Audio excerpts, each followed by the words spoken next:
Departments ఉన్నాయా?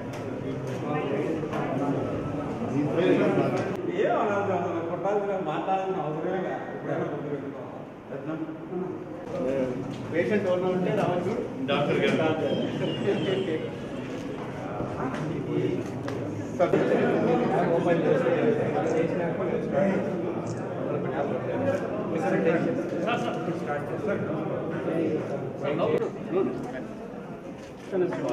strictly the protocol.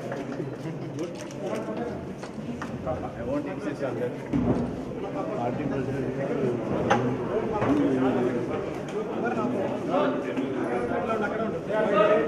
of the students. The college has been facing problems of drinking water since 16 years. Respected Municipal Commissioner, the past few months have seen some developments that are worthy of notice and appreciation. Installed the roads leading to the college. The lecture halls of the top floor were upgraded to an air-conditioned mini auditorium, emergency clinic. Any doubts? Clarifications you want?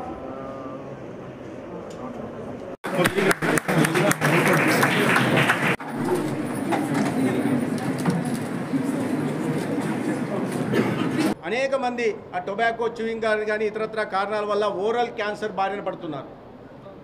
వీరు ఆసుపత్రికి రావడం వల్ల ఒకవేళ దానికి సంబంధించిన వ్యాధి ఉంటే దాన్ని ప్రివెంటివ్ మెజర్స్ తీసుకోవడానికి అవకాశం ఉంది. ఒకవైపు చంద్రబాబు నాయుడు గారు ప్రభుత్వంలో పిలిచిన తర్వాత సమీక్ష చేసి క్యాన్సర్ బారిన అతి ఎక్కువ మంది పడుతున్నారు. 7.5 లక్షల మంది ప్రతి సంవత్సరం క్యాన్సర్ బారిన ఆంధ్రప్రదేశ్లో యాడ్ అవుతున్నారు. 45 లక్షల మంది క్యాన్సర్ కారణంగా ప్రాణాలు కోల్పోతున్నారనే విషయాన్ని గుర్తించి కేంద్ర ప్రభుత్వం పథకంతో పాటుగా ఈ రాష్ట్రంలోని 5.5 కోట్ల మందికి అందరికి కూడా ఓరల్ క్యాన్సర్ స్క్రీనింగ్ కానీ, అదేవిధంగా బ్రెస్ట్ క్యాన్సర్ స్క్రీనింగ్ కానీ, అదేవిధంగా సర్వైకల్ క్యాన్సర్ స్క్రీనింగ్ కూడా నిర్వహించే కార్యక్రమానికి శ్రీకారం చుట్టారు. రాబోయే కొద్ది రోజుల్లో వారు ఈ స్క్రీనింగ్ కార్యక్రమాన్ని కూడా రాష్ట్ర వ్యాప్తంగా గౌరవ ముఖ్యమంత్రి గారు ప్రారంభిస్తారు. నేను ఎందుకు చెప్తున్నానంటే ఈ డెంటల్ ఫెసిలిటీ ఇక్కడ రావడం వల్ల, ఈ అధునాతనమైన ఎక్విప్మెంట్ రావడం వల్ల ఈ ఓరల్ క్యాన్సర్ బారిన పడే వారిని గుర్తించి ప్రివెంటివ్ మెజర్స్ తీసుకొని వాళ్ళ ప్రాణాలను కాపాడే అవకాశం ఇవాళ ఈ డెంటల్ కాలేజ్లో ఈ ఫెసిలిటీ కారణంగా ప్రజలకు అందుబాటులోకి వచ్చింది. ఈ సౌలభ్యాన్ని ప్రజలందరూ కూడా వాడుకోవాల్సిన అవసరం ఉంది. మరీ ముఖ్యంగా ఇవాళ క్యాత్ ల్యాబ్ను కూడా ప్రారంభించబోతున్నాం. ఈ టీచింగ్ హాస్పిటల్స్లో 11 టీచింగ్ హాస్పిటల్స్లో 6 మాత్రమే క్యాత్ ల్యాబ్ ఉంది. అటువంటి అధునాతనమైన క్యాత్ ల్యాబ్ని ఇక్కడ కూడా మనం ప్రారంభించుకోబోతున్నాం. అదేవిధంగా సూపర్ స్పెషాలిటీలో కూడా ఇప్పటి వరకు సూపర్ స్పెషాలిటీ విభాగం మొదలైనప్పటికీ కేవలం ఓపీ సర్వీసులు మాత్రమే ఉన్నాయి, ఐపీ సర్వీసులు లేవు. కారణం ఏంటంటే వాటికి పైపుడు ఆక్సిజన్ సప్లై లేకపోవడం వల్ల ఈ సూపర్ స్పెషాలిటీ ప్రారంభం ఎన్ని రోజులైనప్పటికీ కూడా ఐపీ సర్వీసులు ప్రారంభం కాలేదు. దీన్ని దృష్టిలో పెట్టుకొని రాష్ట్ర ప్రభుత్వం అతి తొందరలోనే ఈ పైపుడు ఆక్సిజన్ సప్లై చేసి ఐపీ సర్వీసులను కూడా సూపర్ స్పెషాలిటీ ఆసుపత్రుల్లో ప్రారంభించడం జరుగుతుంది.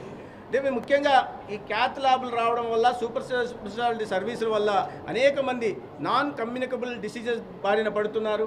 ఈ రాష్ట్రంలో దాదాపు 50% మంది షుగరు, బీపీ బారిన పడుతున్నారు. 4.5 లక్షల మంది డయాబెటీస్ ఉంటే 8 లక్షల మందికి హైపర్ టెన్షన్ ఉంది, బీపీ ఉంది. 45 లక్షల శాంపిల్ తీసుకుంటే 4.5 లక్షల మందికి డయాబెటీస్ ఉంది, 8.5 లక్షల మందికి బీపీ ఉంది. ఈ రెండూ కలిపి ఉన్న వాళ్ళు 10.5 లక్షల మంది ఉన్నారు. అంటే 45 లక్షల శాంపిల్లోనే 50% మంది ఈ నాన్ కమ్యూనికబుల్ డిసీజెస్ ద్వారా బాధపడుతున్నారు. వీరికి జీవన విధానంలో కారణం కానీ లేదా ఆహారపు అలవాట్ల కారణంగా కానీ ఇంతమంది ఈ రోగాల బారిన పడడం వల్ల గుండె సంబంధిత వ్యాధులు కూడా పెరుగుతున్నాయి. వీటిని కూడా దృష్టిలో పెట్టుకొని ఇవాళ ఈ క్యాత్ ల్యాబ్ను సూపర్ స్పెషాలిటీలో ప్రారంభించడం వల్ల గుండె జబ్బులతో బాధపడే వారికి సరైన వైద్యం సకాలంలో అందించే అవకాశం ఉంటుంది. అదేవిధంగా కేంద్ర ప్రభుత్వంతో సహకారంతో స్టెమీ అనే ప్రోగ్రామ్ని సెగ్మెంట్ ఎలివేటెడ్ మయోకార్డియల్ ఇన్ఫ్రాక్షన్ అనే ఒక కార్యక్రమాన్ని కూడా ప్రారంభించడం జరుగుతుంది. ఈ సిఎస్సిల్లో ఒక హబ్ వాటిని స్పోక్గా గుర్తించి అక్కడ ఏదైనా గుండె సంబంధిత జనాలు నిర్లక్ష్యం వహిస్తుంటారు, ఏదో నొప్పి వచ్చింది వాళ్ళకే వైద్యం చేసేసుకుంటుంటారు, మాకు అల్సర్ కారణంగా, ఇది గ్యాస్ట్రైటిస్ కారణంగా అని.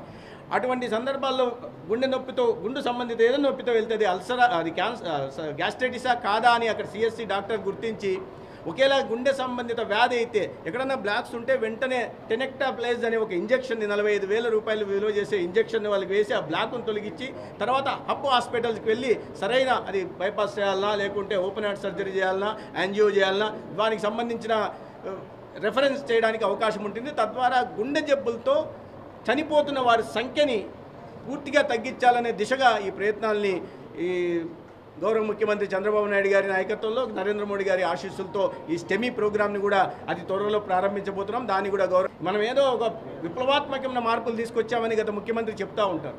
నేను ఈ జిల్లాకి ఆయన ప్రాతినిధ్యం వహిస్తున్నారు. ఈ జిల్లాకి చాలా సార్లు ఈ పార్లమెంట్కి ఎంపీగా ఉన్నారు. తర్వాత ఇదే జిల్లా నుంచి ఎమ్మెల్యేకి గెలిచి పులివెందుల నియోజకవర్గం ముఖ్యమంత్రి కూడా ఉన్నారు. ఈ రిమ్స్ ఆసుపత్రుల గురించి ఆలోచించాల్సి వస్తే ఈ రవాణా సౌకర్యం కల్పించకపోవడం ఒకటైతే, రెండోది కనీసం నీటి వసతి కూడా కల్పించలేదనే విషయం చాలా దురదృష్టకరం. రోజుకు వైద్యులకు కూడా నేను చెప్తున్నది ఏంటంటే, రోగులని మీరు ఒక బర్డన్గా చూడవద్దు. Receive them with a smile and see them off with a smile. మీరు వాళ్ళని వచ్చినప్పుడు విసుక్కోకుండా వాళ్ళకి బాధ తెలియదు, బిహేవియర్ ప్రాబ్లమ్స్ ఉంటాయి, లేక దాని మీద అవగాహన లేదు, కాస్త ఏదన్నా విసిగిచ్చేలాగా మాట్లాడుతుంటారు. కానీ ఎక్కడ కూడా విసుగు కనిపించకుండా వాళ్ళకి అర్థమయ్యేలాగా చాలా సహనంతో చెప్పి వాళ్ళకి అందాల్సిన వైద్యం నవ్వుతూ, ఎందుకంటే మీరు నవ్వుతూ మాట్లాడితే, నేను నర్సింగ్ స్టాఫ్ కూడా ఈ సందర్భంగా చెప్తున్నా, విద్యార్థులు కూడా ఉన్నారు, రాబోయే రోజుల్లో కూడా వాళ్ళు కూడా అలవర్చుకోవాల్సిన విషయాన్ని కూడా వారికి తెలియజేసే ప్రయత్నం చేస్తున్నాను. నవ్వుతూ వాళ్ళను రోగుల్ని ట్రీట్మెంట్ ఇవ్వండి, నవ్వుతూ సాగనంపండి. అదే